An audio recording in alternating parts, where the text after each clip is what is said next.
the signs of high pressure fuel pump is a check engine light during acceleration. Sometimes it's able to reset by turning on and off the car, but the problem will only reoccur. Some of the symptoms are also that power reduced on the CDI or the navigation screen. First thing I did was that I was going to remove the electric box, since we're going to have to remove the electric cable from the high pressure fuel pump connector.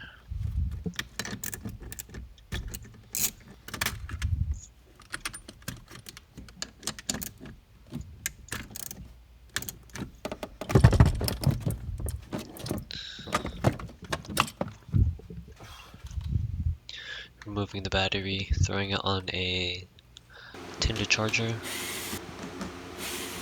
First step is to remove the air cowl.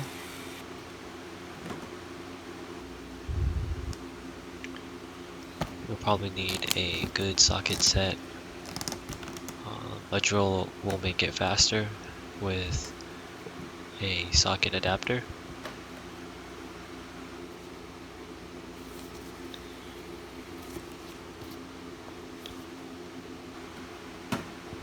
Also, we'll have to remove the covers on each end.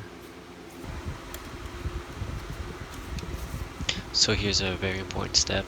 If you're going to remove the charge pipe, go ahead and remove the metal clip all the way. Otherwise, when you're removing the charge pipe from the throttle body, it can crack just like that because the clip is in place. I've removed the charge pipe twice previously after removing the metal clip and reinstalling without any damage, but this time I decided to leave the metal clip and I broke the charge pipe.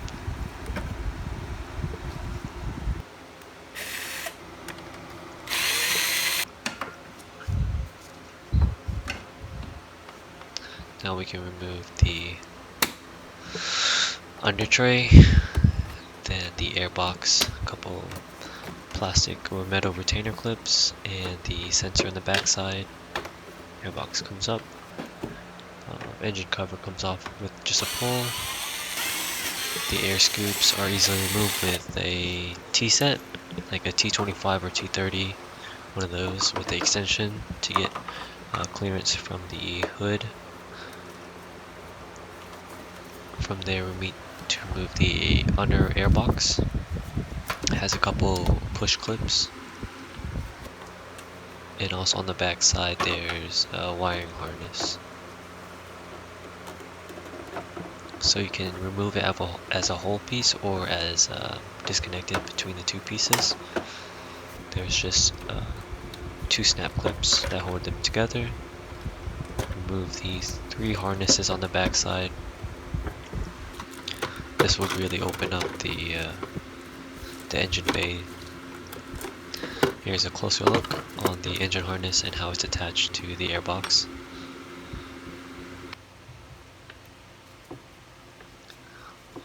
Quick tip, if you don't want to lose your screws, just put them back.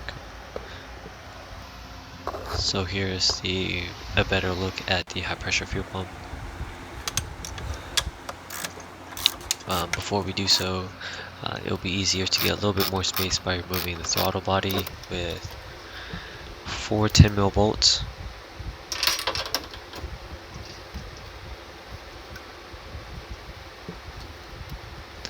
It also has a electric connector harness that needs to be detached or just placed to the side. And here is the high pressure fuel pump. It's connected with 2 fuel lines from in and out and 3 mounting bolts that are either size 5 or size 6 hex bit. So good size metric replacement is a Delphi high pressure fuel pump. Quick close look is the blue caps are the cover for the fuel lines and the in and out. There are 3 mounting bolts that go into the engine, and then also the rear electric connector on the end.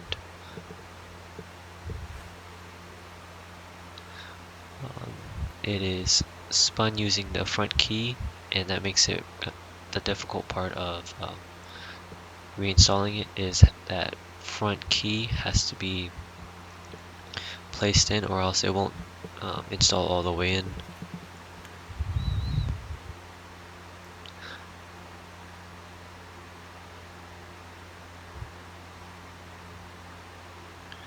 Some of the challenging parts is that the 3 mounting bolts, 2 are easy to get to, but the last one is really difficult. It's on the back side, and it's kind of difficult to get to without a long extension metric hex key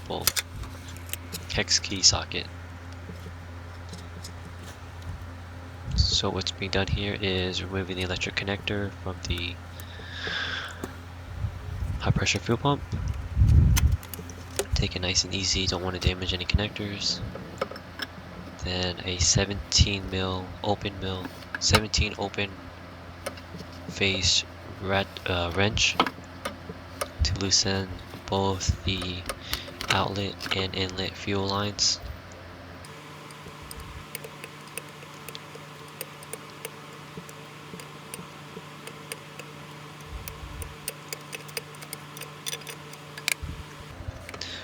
You can place a rag nearby the lines because if you recently run the engine, there will be fuels still in the line, so also wear goggles.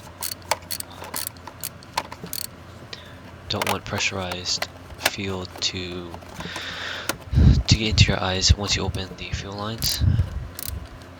Here's the challenging part of removing the 3 mounting bolts. Using an extension really helps.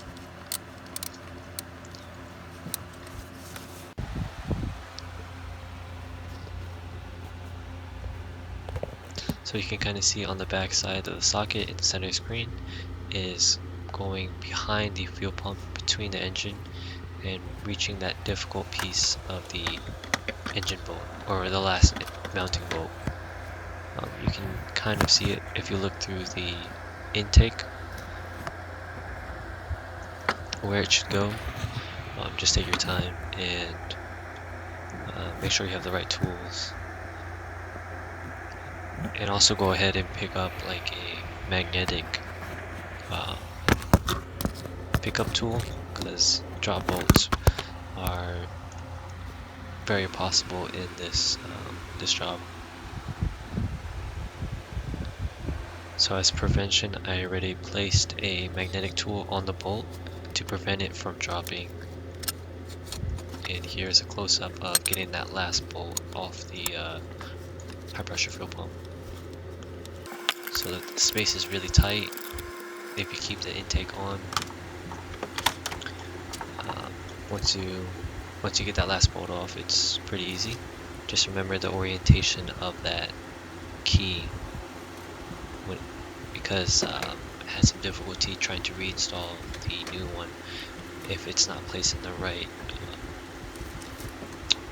position. So it spins around 380 degrees, which runs the pump. So if it's not in the right spot, it can be quite challenging to reinstall.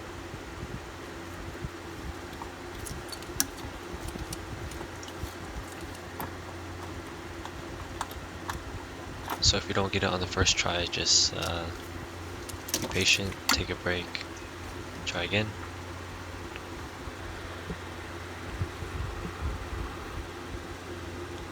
So a quick look at the original fuel pump.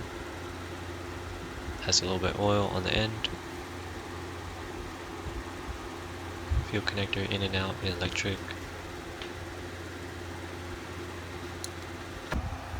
Part number.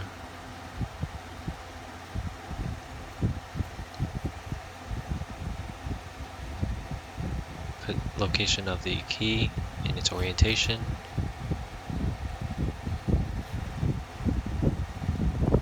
And I think I was quoted like $2,000 to replace it.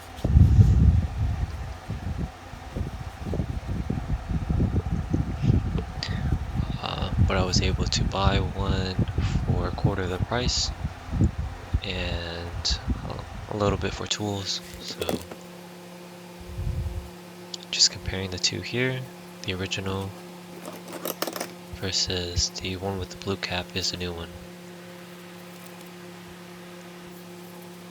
So it has ball detents.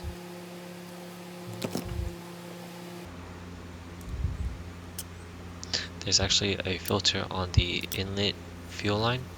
Here I'm grabbing it with the pick, but just to examine to see what condition it is in and if it were to pick up anything.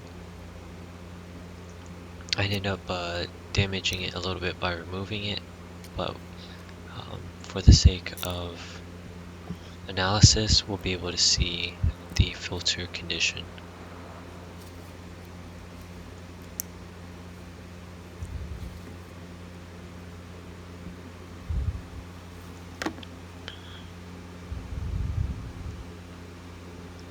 So this piece should actually be really clean because your low pressure fuel pump should have a filter also. So this is only just going to pick up microns of particles, if anything.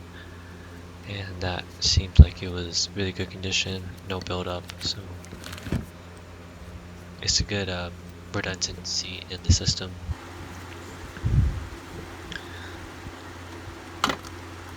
There were no signs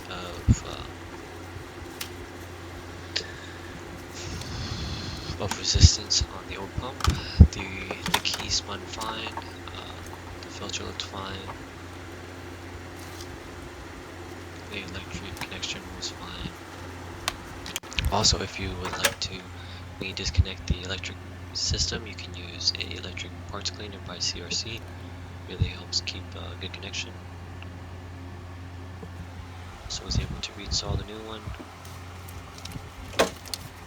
That is the DME. You have to kind of remove that from the bottom intake to get a little bit more space to work with, and then throttle body left just hanging on the side. So all you have to do to put it back together is 3 mount bolts, 2 fuel lines, 1 electric connector, and then putting back everything that was dismantled to get that space. So the airbox, throttle body, cowling, air filter,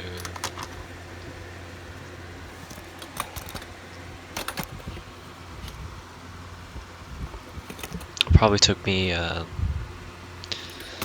good week to do, maybe like an hour a day, especially having to wait for the new charge pipe where it broke on the clip.